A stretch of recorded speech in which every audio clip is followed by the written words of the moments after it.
a todos. Seguimos con nuestra serie de sermones del libro de Romanos, lo correcto de Dios revelado. Y hemos llegado a un punto muy importante en la carta a los romanos, porque en los primeros 11 capítulos el apóstol Pablo ha estado explicando el evangelio que él predica. Y ha hablado de tantas cosas, de nuestro problema tan profundo que tenemos, el pecado que mora en cada uno de nosotros y que hace que cada uno de nosotros, todos universalmente, caigamos bajo la ira justa de Dios, quien no puede tolerar el pecado, quien es perfecto y santo y justo en todo. Y como esa terrible situación en la que nos encontramos por causa de nuestro pecado, Dios ha respondido a ello con misericordia y ha extendido salvación. Se hizo hombre, vino aquí, murió en una cruz, pagó con su propia vida, con su sangre, pagó por los pecados del mundo.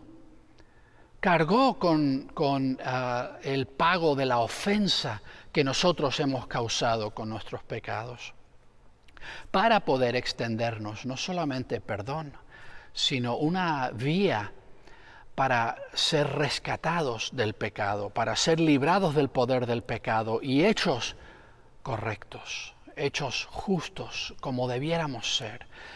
Ese proceso de transformación, salvación. Pablo dedica mucho a hablar de eso en esta carta y ha hablado también de otros problemas, los judíos y su conocimiento de la ley de Dios y cómo la ley de Dios en sí no es lo que realmente nos puede salvar de nuestro pecado, aunque nos ayuda a identificarlo, no tiene el poder de librarnos de ese poder que tiene el pecado sobre nosotros. Y cómo el pueblo judío que ha rechazado a Jesús, Dios ha obrado a través de incluso ese rechazo para que el evangelio llegase a los gentiles, a los que no eran judíos, y que aún ahí Dios no se detuvo, sino que Él sigue obrando ahora por medio de los gentiles que han recibido vida nueva en Cristo, para provocar a celos a los israelitas que han rechazado inicialmente ese evangelio, para que ellos también puedan volver y ser salvos, y cómo Dios ha obrado para extender su misericordia a través de todo lo bueno y lo malo, para traer misericordia sobre todos. Hemos hablado de todo eso. Y aquí, en estos últimos capítulos, los últimos 5 capítulos de Romanos, es donde descubrimos lo que realmente hace que Pablo sea un genio en cuanto a su contribución a la discusión de la teología. A veces tenemos teólogos que piensan pensamientos muy profundos y que meditan y explican ideas muy complicadas. Pero me parece muy interesante de Pablo que él nunca se quedó en las nubes. Aunque él llegaba a las más altas esferas en su meditación acerca de quién es Dios, quiénes somos nosotros, cuáles son las ramificaciones de toda la realidad, de nuestro pecado, de lo que Dios ha hecho por nosotros, todas estas cosas, él pensaba de una forma tremendamente profunda acerca de todo ello. Pero ¿sabes qué? Pablo nunca se quedó en las nubes. Nunca se olvidó de que sus pies están aquí en la tierra. Y él sabía que vivimos en el polvo de esta tierra, y él sabía que vivimos en la suciedad y en la angustia de este mundo que aún está bajo el poder del pecado y de la muerte. Y él sabía que la teología no sirve de nada si no nos hace algo ahora, aquí donde estamos. Que no es simplemente teoría, que tiene que ser algo real o no sirve de nada. Y en todas las cartas de Pablo él tiene esta cosa donde gasta la primera parte de la carta explicando conceptos. Y luego tiene un momento en la carta en que dice, ok, ahora, dado todo esto que hemos hablado,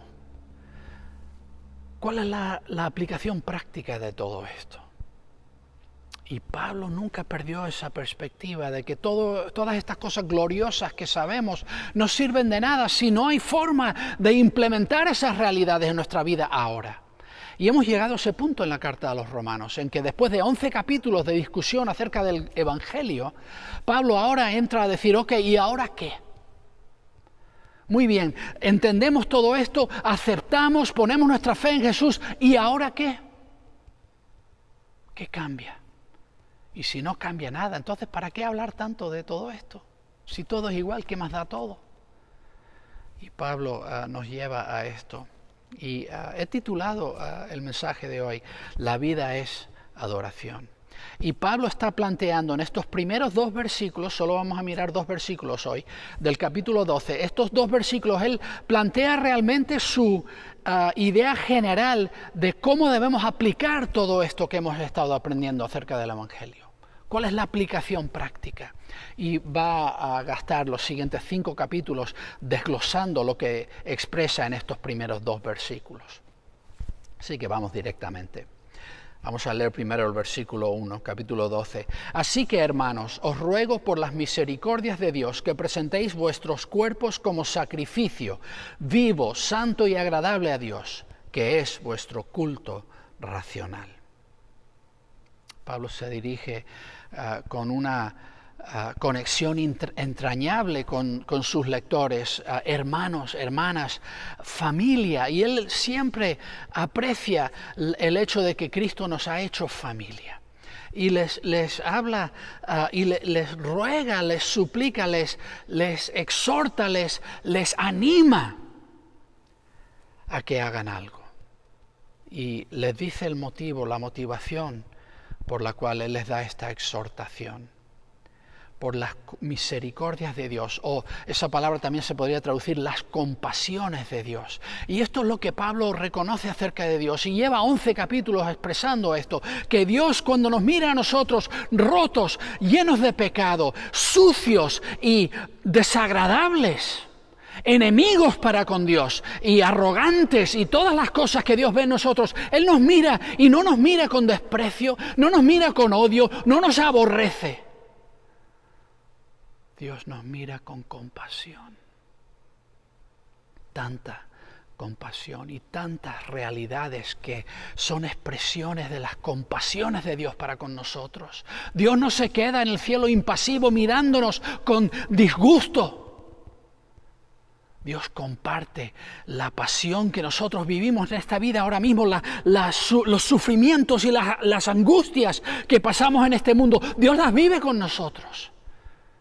Y Pablo dice, la expresión más elevada que tenemos de las compasiones de Dios es el Evangelio. Cómo Dios no solamente se ha preocupado por nosotros, ha sido movido a compasión por nuestra terrible situación bajo el poder del pecado y de la muerte, sino que Dios ha actuado de una forma en la que lo ha sacrificado todo para redimirnos y rescatarnos. Ha dado su propia vida en la cruz para hacer posible nuestro rescate de esta terrible situación. Pablo dice entonces, ¿cuál es la respuesta apropiada a esta misericordia, a esta compasión que Dios ha mostrado para con nosotros? Pablo dice, os ruego, os suplico, os exhorto a que respondáis a esto de una forma digna, como merece tal expresión de amor por parte de Dios. ¿Y cuál es la respuesta digna? ¿Qué hacemos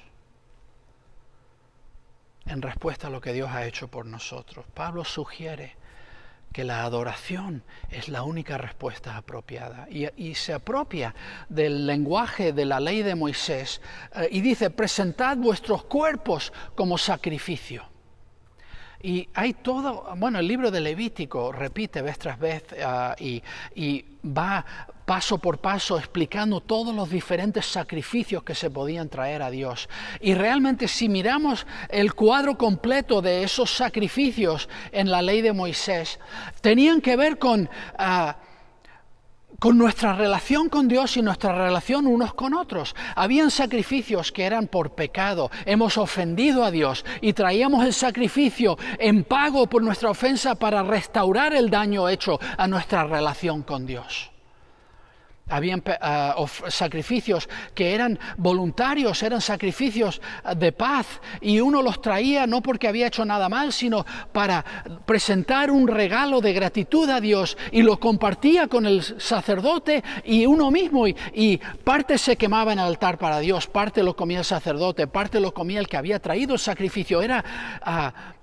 También a veces se habla de este sacrificio como el sacrificio de compañerismo. Y era una expresión de compartir la vida con Dios y con otros, juntos sentados a la mesa, compartiendo este alimento. También habían sacrificios que tenían que ver con ofensas contra otras personas, ofrendas de culpa, y uno traía un sacrificio para pedir perdón a Dios por haber hecho mal a otro ser humano, y a la vez uno se comprometía delante de Dios a restaurar el daño hecho a esa otra persona. Entonces, todos estos sacrificios hablan de mediar, mantener, sanar ofensas y mantener una comunión con Dios y con los seres humanos que nos rodean. Pablo dice, eso es lo que debemos hacer en respuesta a lo que Dios ha hecho por nosotros. Debemos presentar un sacrificio a Dios, pero ya no de animales como en el Antiguo Testamento, que todo eso era símbolo de otra realidad que vendría con Cristo. No, presentaos vosotros mismos, vuestros cuerpos, y Pablo está indicando con eso todo lo que eres, todo lo que tienes, todas las capacidades, las habilidades, todo lo que tú puedes hacer, ponlo sobre el altar, preséntalo a Dios como una forma de mediar esta comunión con Dios, esta comunión unos con otros. Presenta todo lo que tú eres a Dios.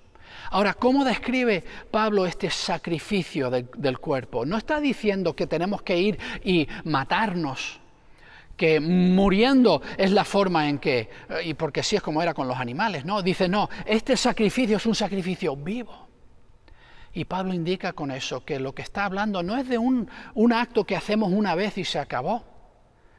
Está diciendo que tenemos que entrar en una dinámica en que entendemos que nuestra vida completa, todo lo que somos y tenemos y podemos hacer, todo lo que encierra quién soy yo, todo eso se convierte en un acto de adoración continuo. Mi vivir se convierte en ese sacrificio de adoración. No solo indica Pablo que este sacrificio es la vida misma que vivimos, dice también un sacrificio santo, y lo que Pablo indica con eso es que somos apartados para Dios. La idea es que le pertenecemos a Dios exclusivamente, no dividimos nuestras lealtades entre Dios y otras cosas, no tenemos un corazón dividido, sino que íntegramente nos hemos rendido a Dios y Él es dueño de todo lo que somos y le pertenecemos a Él y vivimos para Él. Todo lo demás, familia, trabajo, amistades, país, todo, cualquier otro deber que tenemos queda por debajo porque le pertenecemos a Dios. Somos santos, apartados, somos de Él. Todo lo demás se convierte en adoración porque toda otra esfera en nuestra vida en la que nos movemos es una forma más en la que honramos a Dios en cómo nos desenvolvemos en esa esfera.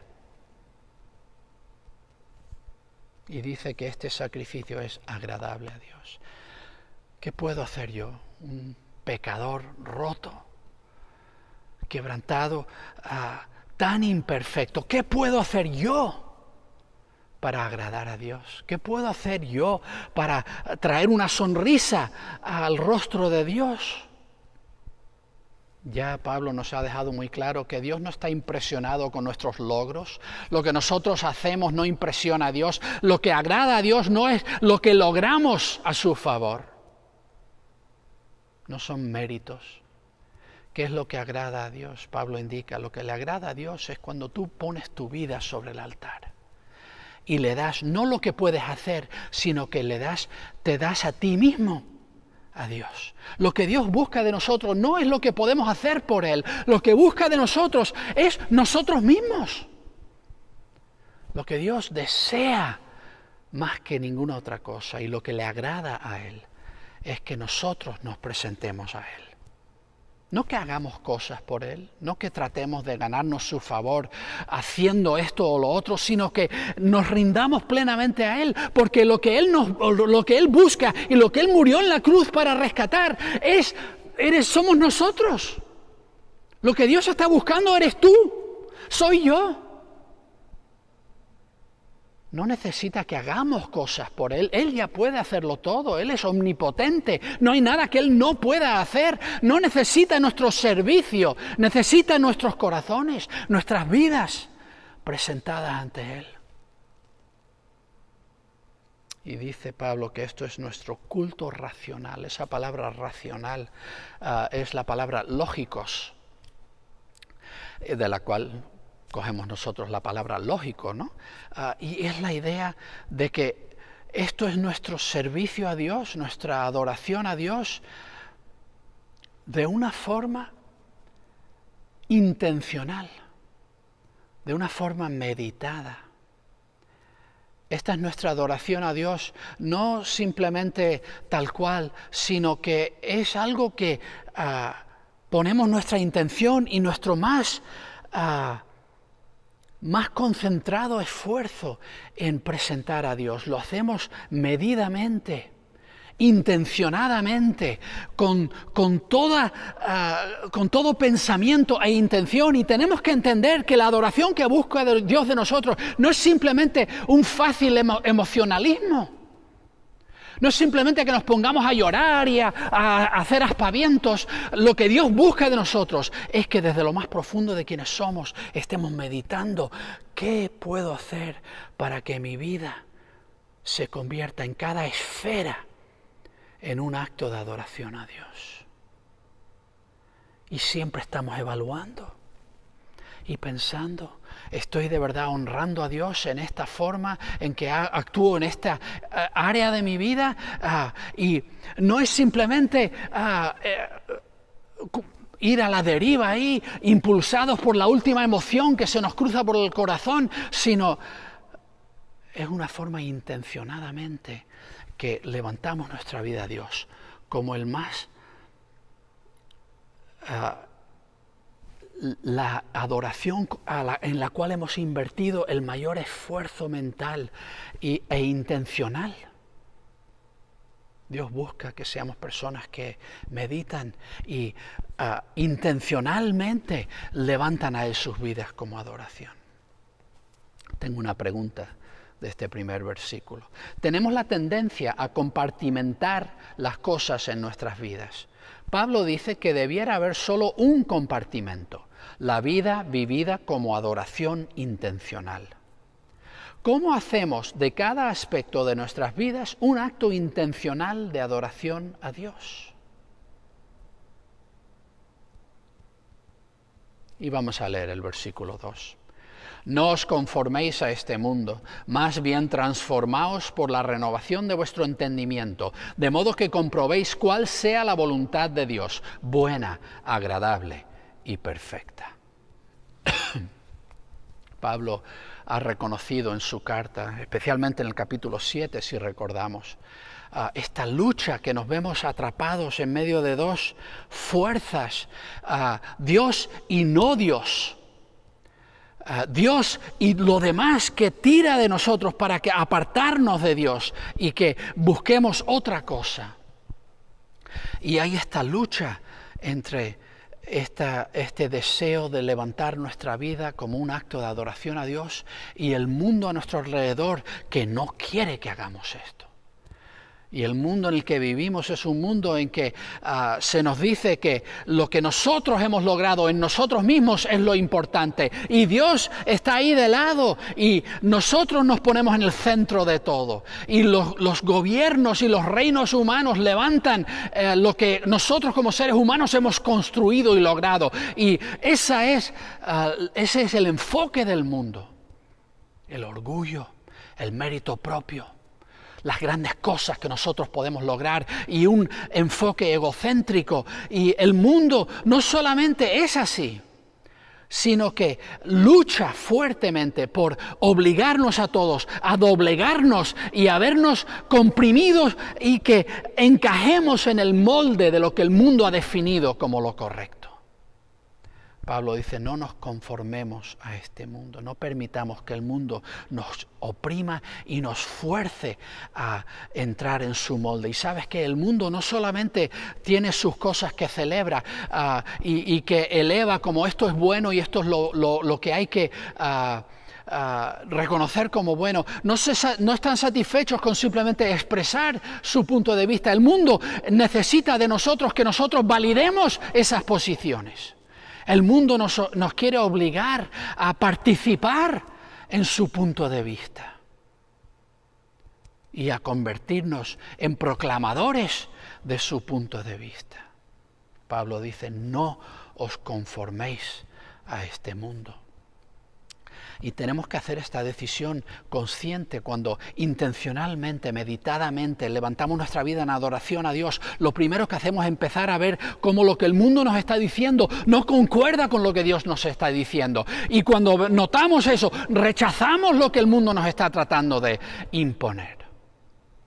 El mundo nos dice, tú eres lo más importante. Rechazamos eso porque Jesús nos ha dicho que debemos amar al prójimo como a nosotros mismos.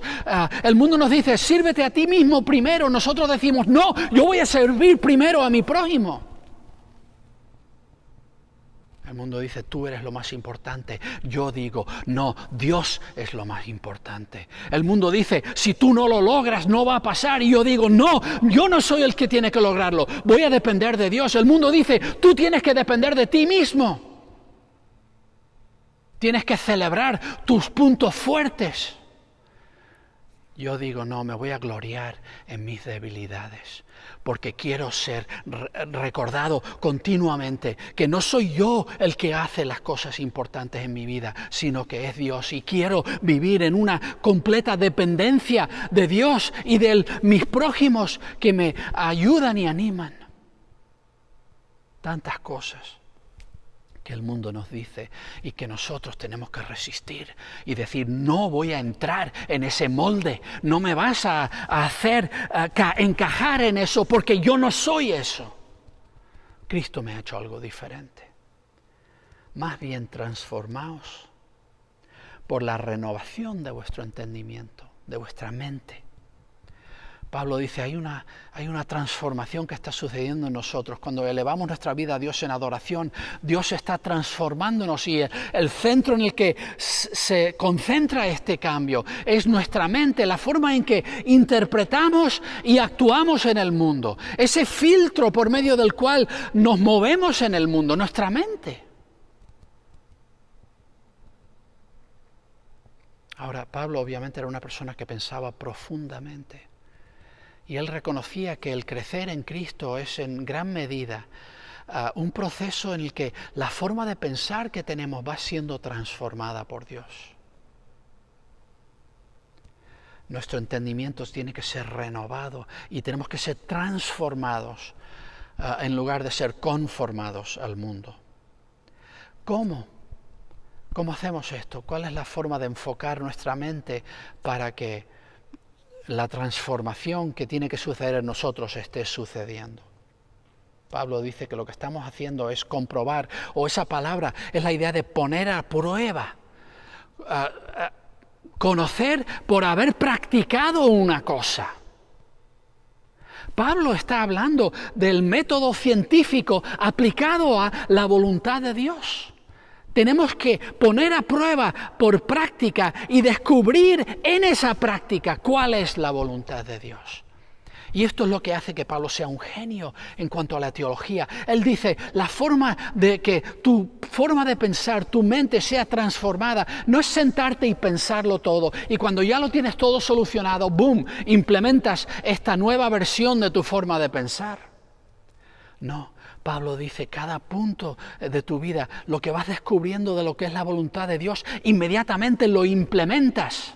Inmediatamente lo pones a la prueba y compruebas por medio de la práctica continua, como si fueses un científico con hipótesis tras hipótesis que estás practicando y poniendo a la prueba, y cada vez entiendes mejor cuál es la voluntad de Dios. No nos sentamos y hablamos de la voluntad de forma teórica.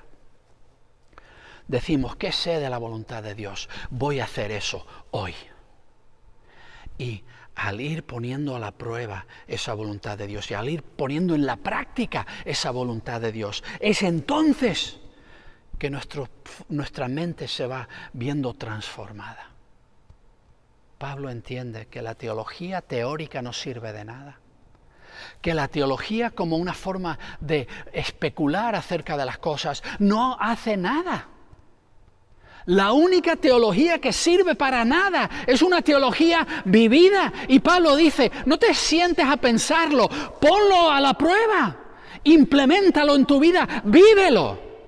Y a veces lo cogeremos bien a la primera, a veces lo hemos entendido un poco mal, y al ponerlo a la prueba nos daremos cuenta de que estamos fallados en algo, y continuamente estamos reevaluando y reaprendiendo, y en ese proceso nuestra mente se ve transformada.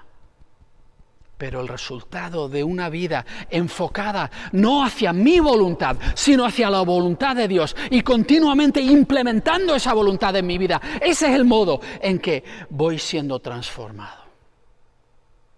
¿Y qué descubrimos en la voluntad de Dios? Descubrimos lo que es bueno. Descubrimos lo que es agradable. Lo que agrada no solo a Dios, sino a nosotros mismos. Lo que descubrimos que realmente esto es bueno y esto es bueno de hacer. Yo no lo sabía, yo pensaba que aquello era bueno y me he dado cuenta que aquello era malo. Y esto que yo pensaba que no valía para nada, me he dado cuenta que esto es valiosísimo. Descubrimos lo que es perfecto. Esa palabra viene del griego telos, que quiere decir el fin de una cosa en el sentido de la meta final, el propósito perfectamente cumplido de una cosa. Es cuando nos dedicamos a perseguir la voluntad de Dios y a implementar eso cada momento de nuestras vidas como un acto de adoración racional. Cuando vivimos de esta manera, es que vamos viendo cómo las cosas llegan a su plenitud. Las cosas llegan al destino final que era su diseño desde el principio. Empezamos a experimentar en el vivir de nuestra vida las cosas perfectas y completas como debieran ser. Tengo una pregunta de este versículo. Con mayor frecuencia nuestra atención se ve consumida en nuestros propios planes, las cosas que queremos. Pablo nos reta a un planteamiento completamente diferente. ¿Cómo hacemos que la persecución e implementación de la voluntad de Dios sea el enfoque transformador de nuestras vidas? Y hemos llegado al fin del pasaje hoy. Dios se ha acercado a nosotros con amor, con compasión, y ha hecho todo lo necesario para rescatarnos de nuestros pecados, para atraernos a Él. Ha obrado de una forma tan bondadosa con nosotros, y eso demanda de nosotros una respuesta apropiada. ¿Y cuál es esa respuesta? Una vida entregada completamente, sin reservas, a Él en adoración. Adoración no es simplemente lo que hace uno en la iglesia el domingo por la mañana. Adoración es lo que hacemos con nuestros amigos. Adoración es lo que hacemos con nuestra familia. Adoración es lo que hacemos en el trabajo. Toda nuestra vida es adoración a Dios. Cuando descubrimos esto y decimos, ¿sabes qué? Voy a dedicar mi vida a Dios, no a mí. Y ¿sabes lo que voy a perseguir en mi vida? No mi voluntad, sino qué es lo que Dios quiere. Y voy a implementar eso cada día de mi vida, y en ese proceso me voy viendo transformado. Cada vez menos como el mundo, cada vez más como el Dios que me rescató. Mi oración para ti hoy es que tú vengas a los pies de Jesús, te rindas a Él completamente sin reservas y recibas de Él vida nueva. Y que respondas a Él entregando tu vida entera a Él como un acto de adoración. Que todo lo que haces esté enfocado en lo que es la voluntad de Dios y descubrir lo buena, agradable y perfecta que es esa voluntad. ¿Has descubierto tú que el vivir es adoración? Que Dios te bendiga.